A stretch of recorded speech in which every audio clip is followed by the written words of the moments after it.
سرزمین عرب پر غزوہ احد کو رونما ہوئے 46 سال کا عرصہ گزر چکا تھا۔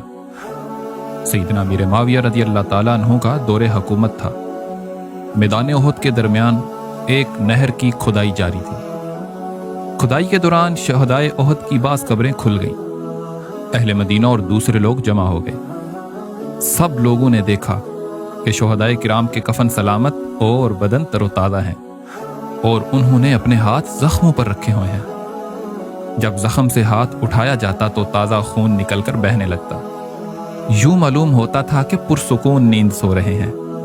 اسی دوران اتفاق سے ایک شہید کے پاؤں میں بیلچہ لگ گیا، جس کی وجہ سے زخم سے تازہ خون بہنے لگا۔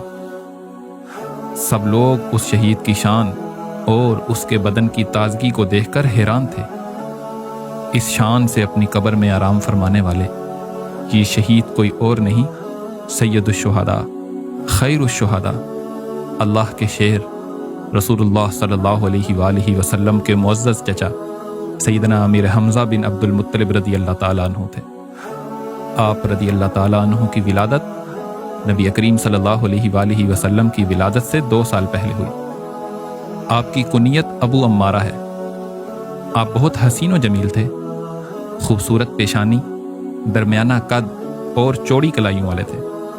تلوار بازی، تیر اندازی اور پہلوانی کا بچپن سے شوق تھا۔ سیر و سیاحت کرنا، شکار کرنا آپ کا من پسند مشغلہ تھا۔ آپ حسب معمول شکار کے لیے نکلے ہوئے تھے۔ ابھی آپ اسلام نہیں لائے تھے۔ جب آپ شکار سے واپس لوٹے تو رستے میں ایک کنیز نے آپ کا رستہ روک لیا۔ اس نے آپ کو خبر دی کہ آج ابو جہل نے آپ کے بھتیجے محمد صلی اللہ علیہ وآلہ وسلم کو بڑی تکلیف پہنچائی ہے۔ پہلے وہ بد زبانی کرتا رہا۔ اللہ کے حبیب صلی اللہ علیہ وآلہ وسلم اسے درگزر فرماتے رہے، لیکن آخر اس بدبخت نے آپ کو زخمی کیا۔ آپ کے چہرہ مبارک پہ خون تھا۔ یہ سنتے ہی اللہ کا یہ شیر غیظ و غضب میں آپے سے باہر ہو گیا۔ آپ کے ہاتھ میں کمان تھی۔ آپ سیدھا حرم کعبہ میں جا پہنچے۔ حرم کعبہ میں مشرکین کے مختلف قبائل اپنی اپنی مجلسوں میں بیٹھے ہوئے تھے۔ ابو جہل اپنے قبیلے کا سردار تھا۔ وہ اپنے لوگوں میں بڑے غرور و تکبر سے بیٹھا ہوا تھا۔ سیدنا حمزہ شیر خدا آئے، ابو جہل کو گریبان سے پکڑ کر کھڑا کیا اور اس کے سر پر اس زور سے ضرب لگائی کہ اس کا سر پھٹ گیا۔ آپ نے گرجتے ہوئے فرمایا، اے ابو جہل، تیری یہ مجال کہ تو میرے بھتیجے کو گالیاں دے؟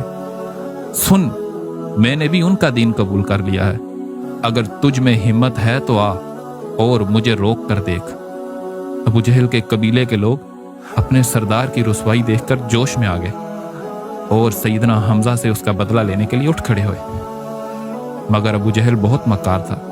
وہ جانتا تھا کہ سیدنا حمزہ جیسے شیر کا مقابلہ ان لومڑیوں سے نہیں ہو پائے گا، لہٰذا اس نے اپنے قبیلے والوں سے کہا، ابو عمارہ کو کچھ نہ کہو، غلطی میری ہے، میں نے ان کے بھتیجے کو تکلیف پہنچائی ہے۔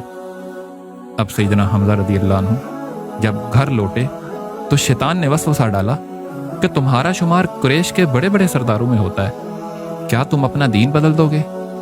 آپ رضی اللہ عنہ کی پوری رات بے چینی اور اضطراب میں گزری۔ صبح ہوتے ہی بارگاہ رسالت صلی اللہ علیہ وآلہ وسلم میں حاضر ہوئے اور اس پریشانی کا حل چاہا، اور رحمت عالم صلی اللہ علیہ وآلہ وسلم نے آپ کی طرف توجہ فرمائی اور اسلام کی حقانیت اور صداقت ارشاد فرمائی۔ کچھ ہی دیر بعد آپ رضی اللہ عنہ کے دل کی دنیا جگمگ جگمگ کرنے لگی اور زبان پر یہ کلمات جاری ہو گئے، اشہد ان لا الہ الا اللہ و اشہد انک محمد الرسول اللہ۔ میں گواہی دیتا ہوں کہ آپ سچے ہیں۔ پیارے آقا محمد صلی اللہ علیہ وآلہ وسلم آپ رضی اللہ عنہ سے بے انتہا محبت کرتے۔ آپ فرماتے تھے کہ میرے چچاؤں میں سب سے بہتر سیدنا حمزہ ہیں۔ ایک صحابی رسول صلی اللہ علیہ وآلہ وسلم نے بارگاہ رسالت میں حاضر ہو کر عرض کی، میرے ہاں لڑکے کی ولادت ہوئی ہے، میں اس کا کیا نام رکھوں؟ تو رحمت عالم صلی اللہ علیہ وآلہ وسلم نے ارشاد فرمایا، لوگوں میں مجھے سب سے زیادہ اپنے چچا حمزہ سے محبت ہے، لہٰذا انہی کے نام پر اپنے بچے کا نام رکھو۔ رمضان المبارک 1 ہجری میں 30 سواروں کی قیادت کرتے ہوئے اسلامی لشکر کا سب سے پہلا علم آپ رضی اللہ عنہ نے ہی سنبھالا۔ اگرچہ لڑائی کی نوبت نہ آئی، لیکن تاریخ میں اسے سریہ حمزہ کے نام سے جانا جاتا ہے۔ پھر 2 ہجری میں حق و باطل کا پہلا مارکہ میدان بدر میں پیش آیا تو آپ رضی اللہ عنہ بڑے جوش اور جذبے کے ساتھ شریک ہوئے اور مشرکین کے کئی پہلوانوں کو ٹھکانے لگایا۔ آپ رضی اللہ تعالیٰ عنہ اپنے سر پر شتر مرغ کی کلگی سجائے ہوئے تھے، جبکہ دونوں ہاتھوں میں تلواریں تھامے اسلام کے دشمنوں کو جہنم واصل کرتے اور فرماتے جاتے کہ میں اللہ اور اس کے رسول کا شیر ہوں۔ میدان جنگ میں آپ کا ایسا روب تھا کہ بڑے بڑے پہلوان آپ کے سامنے جانے سے کتراتے، جو بھی سامنے آ جاتا زندہ نہ لوٹتا۔ غزوہ بدر میں مسلمانوں کو اللہ نے شاندار فتح عطا فرمائی۔ اسی جنگ میں ایک مشرک پہلوان تھا جس کی طاقت کا چرچا تھا، اس کا نام عتبہ تھا۔ وہ سیدنا حمزہ رضی اللہ عنہ کے ہاتھوں جہنم واصل ہو گیا۔ اس کی بیٹی کا نام ہندا تھا۔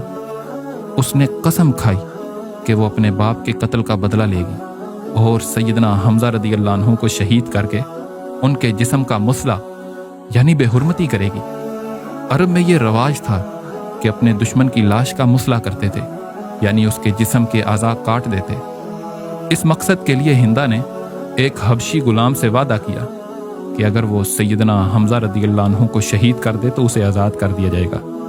اس غلام کا نام وحشی تھا اور وہ دور سے نیزہ پھینک کر قتل کرنے میں ماہر تھا۔ 3 ہجری میں غزوہ احد ہوا۔ سیدنا حمزہ رضی اللہ عنہ نہایت بے جگری سے لڑے، کفار کے 31 لوگوں کو جہنم واصل کیا۔ وہ حبشی غلام آپ کی ہی طاق میں تھا۔ اس نے اپنے نیزے کو زہر میں ڈبویا ہوا تھا۔ سیدنا حمزہ رضی اللہ عنہ جس جانب جاتے لاشوں کا ڈھیر لگا دیتے۔ آپ کی زبان پر ایک ہی نعرہ تھا، انا اسد اللہ و رسولی، میں اللہ اور اس کے رسول کا شیر ہوں۔ جیسے ہی وحشی کو موقع ملا اس نے دور سے نیزہ پھینکا جو کہ آپ رضی اللہ تعالیٰ عنہ کے پیٹ میں پیوست ہو گیا۔ آپ نے اس کی جانب بڑھنے کی کوشش کی لیکن زمین پر گر گئے اور شہادت کا تاج اپنے سر پر سجا کر اس دنیا سے رخصت ہو گئے۔ ہندا نے اپنی قسم پوری کی اور نہایت بے دردی کے ساتھ آپ رضی اللہ عنہ کے کان، آپ کے ناک اور آپ کے جسم مبارک کا مسلح کیا۔ اس دردناک منظر کو دیکھ کر آپ صلی اللہ علیہ وآلہ وسلم کا دل بے اختیار بھر آیا اور زبان رسالت پر ایک کلمہ جاری ہو گیا، آپ پر اللہ کی رحمت ہو۔ آپ قرابت داروں کا بہت زیادہ خیال رکھتے تھے، نیک کاموں میں پیش رہتے تھے۔ سیرت اور تاریخ کی کتابیں اس بات پر گواہ ہیں کہ بوقت جنازہ نبی کریم صلی اللہ علیہ وآلہ وسلم نے آپ کو مخاطب کرتے ہوئے فرمایا، یا حمزہ یا اما رسول اللہ و اسد اللہ و اسد رسولی، یا حمزہ فاعل الخیرات، یا حمزہ یا کاشف الکربات، یا حمزہ یا ذابن عن وجہ رسول اللہ صلی اللہ علیہ وسلم۔